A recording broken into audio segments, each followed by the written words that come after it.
동탄에 집을 사야겠다라고 생각하시는 분들은 규제 지역이 지정되기 전에 하시면 어떨까?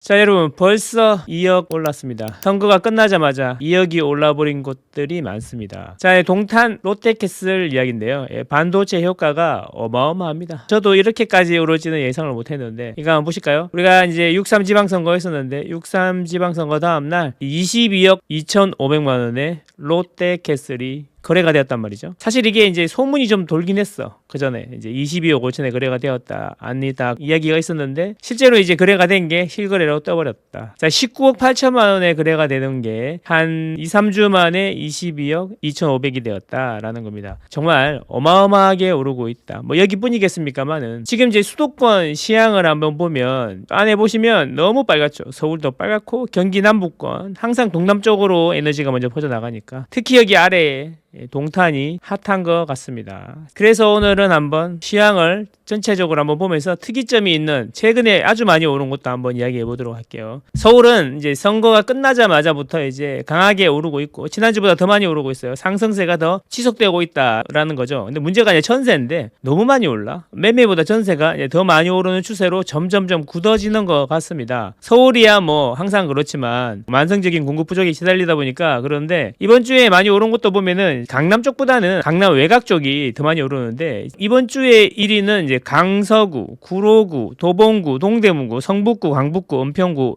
라는 겁니다. 여러분 제가 방금 호명한 구들 있잖아요. 강서구, 구로구, 도봉구, 동대문구, 성북구, 강북구, 은평구. 여기가 서울의 A급지입니까? 아니죠. B급지, C급지라고 할 수 있죠. 여기가 이렇게 서울에서 상위권을 달리고 있다라는 겁니다. 다시 15억 이하가 강하게 오르고 있는데 요즘 대출받아서 집 사시는 분들 대부분이 생애 제초라든지 이런 걸 받아가지고 집을 사는 20, 30대라고 합니다. 그게 이제 그대로 반영이 되는 게 아닌가 이런 생각이에요. 그래서 15억 이하 강세는 계속되고 있는데 강남 서초 송파도 이제 열심히 따라가고 있다 이렇게 보시면 되겠죠. 근데 이제 문제는 경기도예요. 경기도 화성시 동탄구가 1.98이 올랐습니다. 여러분 우리 0.3만 넘어도 아주 많이 오른 거라고 하는데 1.98은 진짜 최근에 정말 보기 힘들었던 강한 상승세라는 거죠. 이게 동탄구가 이제 이쪽인데 화성시는 원래 크잖아요. 4개구로 분구를 했죠. 그래서 동탄구가 제일 오른쪽에 있는 우리가 잘 알고 있는 동탄 1, 2 신도시가 동탄구가 되겠어요. 여기가 1.98에 올랐다라는 겁니다. 0.3만 올라도 많이 오르는 건데 1.98에 올랐다라는 거죠. 화성시 동탄구를 한번 보면요. 여러분 동탄구, 만세구, 병정구, 효행구로 분구가 되었습니다. 그게 제일 오른쪽에 있는 데가 이제 동탄구고 병점이 우리 아직 병점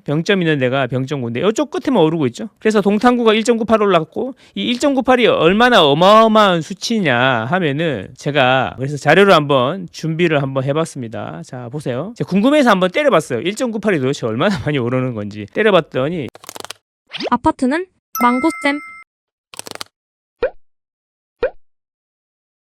챗GPT와 전주 대비 1.98 상승은 한국부동산은 주간 지수 데이터 전체 16만 6,582건 중에 지금까지 한국부동산원이 주간 상승률을 내놨는데 그게 16만 6,582개라는 거예요. 이건 이제 제가 수집한 데이터를 씹어넣어가지고 챗GPT를 돌린 겁니다. 이거 중에 상위 0.1%에 해당한다. 99.99%의 백분위에 있다라는 겁니다. 상위 0.01%에 해당한다. 여기서 중요한 게 뭐냐면 매우 이례적인 상승률이다 라는 거고 역사적으로도 약 9,000회 관측 중에 1회 수준의 급등 사례다. 9,000번을 조사를 해야 한 번 나올 정도의 이례적인 급등이다. 어마어마하지 않습니까? 야, 이게 반도체 효과가 이렇게까지 클지 저는 예상을 못했는데요. 물론 이렇게 되다 보니까 이제 반도체 수혜 지역이라면서 이제 특정 지역에 미분양을 털라고 기사들이 막 올라오고 이러고 있던데 이게 바로 삼전닉스 효과다라는 거죠. 삼전닉스보다 낫다. 물 붙은 동탄 집값. 그래서 이게 한국경제에서 이런 기사까지 나오고 있습니다. 자, 그래서 지금 현재 패턴을 한번 봤더니요. 전형적인 급등 패턴이더라 이런 이야기예요. 뭐냐면 34A 같은 경우에는 현재 이제 매물 가격이 19억에서 20억에 돼 있는데 이런 게 뭐냐면 이 실거래보다 호가가 훨씬 위에 있다는 거예요. 이게 이제 중요한 거예요. 롯데캐슬 아니고 우포안 중에 동탄의 대장 있잖아요. 우포안 중에 하나예요. 무슨 이야기냐? 자, 천천히 천천히 한번 말씀드려볼게요. 경기도 화성시 동탄구로 한번 가보겠습니다. 동탄구에 청계동이죠, 청계동. 롯데캐슬이 있고, 여기 보시면 이제 제가 이거 300세대 이상이면서 32평만 한번 본 건데요. 여기 보시면 18억, 19억, 18억 막 이렇게 돼 있지 않습니까? 그죠? 여기는 16억 막 이런데 여기 하나 눌러보시면 이렇다는 거죠. 시범 더샵을 한번 눌러볼게요. 더샵을 눌러보면 여기 시세 실거래가를 이렇게 누르잖아요. 평을 눌러서 거래량이 좀 많은 A타입으로 보면 지금 뭐냐면 실거래가 5월 달에 15억 5천에서 14억 5천에 거래가 됐다는 거예요. 실거래가 5월 달에 이렇게 거래가 됐는데, 자, 매물은 14억 5천에서 15억 5천에 거래가 됐는데 매물은 지금 얼마에 나오고 있냐면 19억 9천에서 20억에 나오고 있다는 이야기예요. 뭐냐면 최종 거래보다 5억을 올려서 호가가 나오고 있다라는 거죠. 그러니까 15억 5천에 거래가 됐는데 15억 5천에 거래된 거 가격의 33%를 호가를 올려서 지금 내놓고 있다라는 거죠. 그래서 이제 이게 하나가 또 거래가 돼버리면 또 그게 이제 집주인들은 그 밑으로 안 내놓으려고 그러고 이런 식으로 가는 거죠. 이게 소수의 거래량으로도 이제 급등을 만들 수 있는 그런 패턴이다라는 겁니다. 자, 그래서 이쪽 안쪽도 한번 볼게요. 반도 유보라 조금 이제 덜하겠죠. 아무래도 이제 동탄역 쪽보다는 이쪽이 좀 덜할 텐데 그래도 3사A를 보면 이제 요거 보시면 요게 12억 2천에서 11억 천에 거래가 됐단 말이에요. 그리고 이제 13억 5천에 거래가 됐고 그 다음부터 이제 매물들이 지금 나오고 있는 거는 얼마 정도에 나오고 있냐 하면은 14억에서 18억까지 매물이 나와 있다라는 겁니다. 제일 마지막에 거래된 게 13억 5천인데 14억에서 18억에 거래가 되고 있다. 그러니까 매물 호가가 너무 늦게 나오는 거예요. 그래서 이게 급등 패턴이다라는 겁니다. 이 소규모 거래로도 가격을 확 올릴 수 있다라는 겁니다. 지금 이게 우리가 보고 있는 게 동탄입니다. 동탄은 22억 2천에 거래가 됐다. 그러면 22억 5천이면 우리가 살 수 있는 데가 많지 않나? 성남시 분당구로 한번 가보겠습니다. 서현동으로 한번 가볼게요. 자, 물론 분당은 오래됐죠. 아파트가 오래되긴 했는데 시범단지나 뭐 이쪽 뭐 서현역, 순회역, 서수정이죠. 이 근처에 있는 아파트들은 살만하잖아요. 전용 84 기준으로 보면은 이제 22억 5천, 22억, 23억, 21억 이런다는 거죠. 그럼 뭐냐면 이 한 블록만 지나가도 18억, 30평대가 18억에서 19억 정도 거래가 되고 있다. 그러면 지금 당장 20억에 사서 뭐 동탄역도 있고 GTX 뚫리는 것도 좋은데 이 여기도 GTX 있고 그 다음에 서현순회역 있고 롯데백화점도 있고 AK플라자도 있고 정자역 있고 그러면 조금만 나가면은 판교에 현대백화점도 있고 한데 그러면 고민이 많이 되지 않을까? 물론 뭐 새 아파트가 아니기 때문에 새 아파트 좋아하시는 분들은 동탄을 선호할 수도 있겠지만